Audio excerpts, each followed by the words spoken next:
That worked out pretty good. I thought that was the best we've done that. Best we've ever done. Yeah, that was good. Hi, Helen. Are you here? I am here. Did I say your last name right? Is it Karanarni? No, Keeney? That's correct. It rhymes with army. No, it's Keeney, like teeny weeny. Yeah, that's what I said, Keeney. I just was joking with you. So it's nice to have you here, Helen. And it's good to see everybody else. And Patty with something weird behind her. And Mr. Goody. And, of course, Alice and Ellen and everybody. And Valerie. I'm Brad Tassell. And I'm going to try to get through these jokes in under 10 minutes. Who's up for that? All right. Here we go. I'm going to start the jokes right now. Number one. Hey, a grand jury has been seated in New York City to decide whether to indict Trump and literally everyone he has ever known for crimes including tax, banking, and insurance fraud. Not cocaine? Said Don Jr.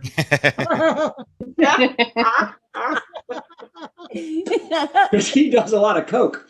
Okay. By the way, Trump's lawyers, who argued that a sitting president can't be prosecuted, are now saying anyone who has ever been president is immune from prosecution. Yeah, like he wasn't going to get coronavirus either. He's not immune from that. He's not immune from this. So, by the way, diehard Trumpers, my favorite thing is that diehard Trumpers are trying to say that we should just move on for the good of the country because Donald is out of office. And let's focus on the present, like how to get Hillary for Benghazi. Let's get her, the emails.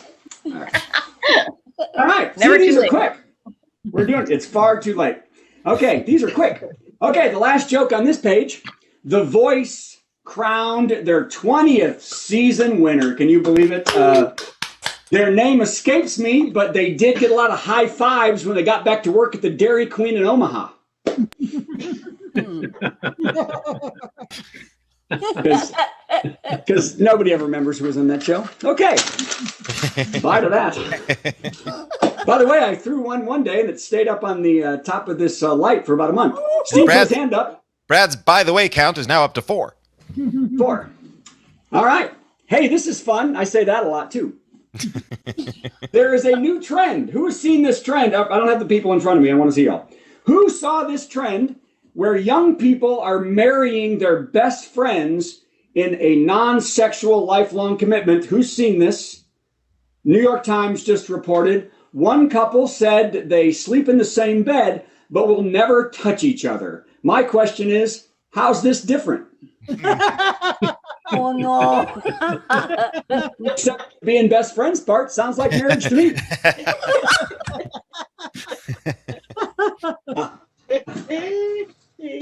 Marriage. We like to joke. Anyway, hey, by the way, as he is a man of the people and a fair leader and not a dictator, Bashir Assad cast his vote for himself for president in Syria's first election in 7 years after push came to shove and he used chemical weapons on his people to show them of his love. I want to stop for anybody to get the Hamilton reference, just the dad. Ellen, have you seen Hamilton? Have you seen Hamilton? That was a Hamilton reference. Oh, no? Okay. Well, then that's fault on deaf ears right there.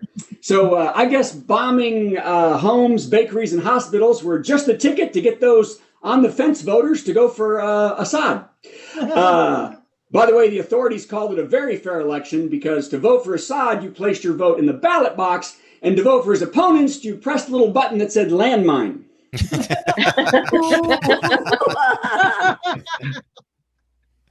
Very fair election. Yeah. Okay, we're zipping along now. Look at that, only 6 minutes so far. We're going to make it in under 25. Next up, actor Ricky Schroeder. Remember him? No relation to the piano player on Peanuts. No relation. We're all a little subdued today, I can see. He apologized, Ricky Schroeder, not the Schroeder from Peanuts. He apologized for a hate-laced rant at a Costco employee who refused to let him in the store without a mask. Have you seen that? Who's seen that? He's now apologized. The Silver Spoon star said, "Now how am I going to fill my customer's Instacart order?" It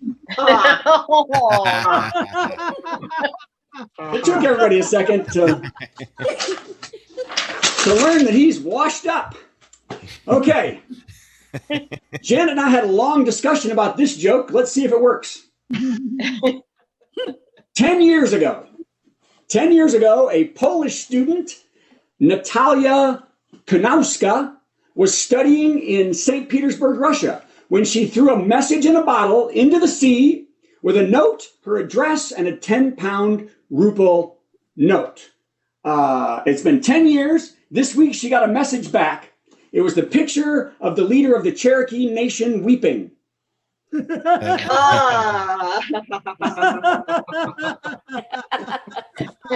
what Janet and I had discussions about?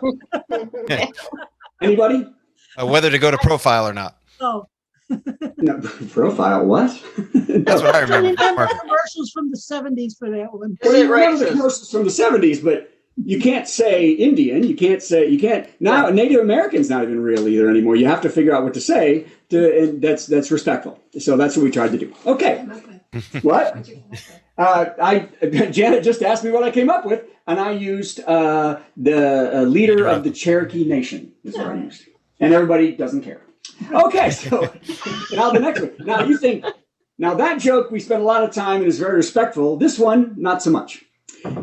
A mountain lion broke into a home in California because it saw the taxidermied heads of other animals on the wall. The cougar broke through a window, but was quickly scared off by the surprised owner, who began emitting a brown substance and a terrible smell. Yeah. Well, we are an immature audience this week, aren't we? How is that the joke that everybody liked the best? Because it was so respectful. Yeah, that's so respectful. Okay. I know. Okay, well, let's keep going and see what happens next. By the way, I thought it was 7. Okay. So, Senator, hey, we talked about Josh Hawley last week. Here we go. Senator Josh Hawley, for whom dressing in blackface is just called Tuesday,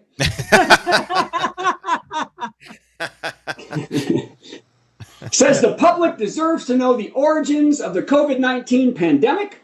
A bill passed the Senate on Wednesday to declassify all information on links between the Wuhan Institute of Virology and the virus, and he said, people deserve to know how this virus that has ravaged our country with death, even though it's fake, don't wear a mask, don't get the vaccine, but we deserve to know if China created this fake thing that got Joe Biden elected. So it wasn't confusing at all. Because that's how Republicans work, everybody.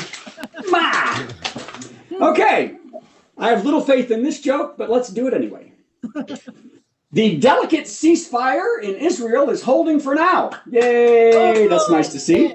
I'm sure everyone has an opinion. Interestingly enough, the ceasefire was brokered by, who knows? Egypt. Did you know that, Steve? Egypt. I did not know that. I know, a spokesman for Egypt said about the deal, so it is written, so it is done. That's the Pharaoh from 10 Commandments. Okay. No snakes involved. But there were frogs that were diseased. Hey, here, you're going to love this. In Hartford, Connecticut, 8 nooses have been found in 1 month. Wait a minute. I may not want to do this joke. Nope. This is the worst joke of the week. I'm skipping it. Here we go. Next joke that I'm not going to do either because I don't like it either. Amy Cooper. Remember her? Who remembers Amy Cooper? Anybody? Somebody. Lauren, do you know Amy? Okay. Amy Cooper from the... Yeah, she's a Karen. From the video where she called police on a black man asking her to leash her dog in Central Park. Then she lied about him attacking and threatening her. She is suing her former employee, Franklin Templeton, in New York, for racial and gender discrimination because they're firing her for being a racist and a gender discriminator. So that's kind of nice. That's a lot of words, isn't it? I believe it's called the old Karen switcheroo.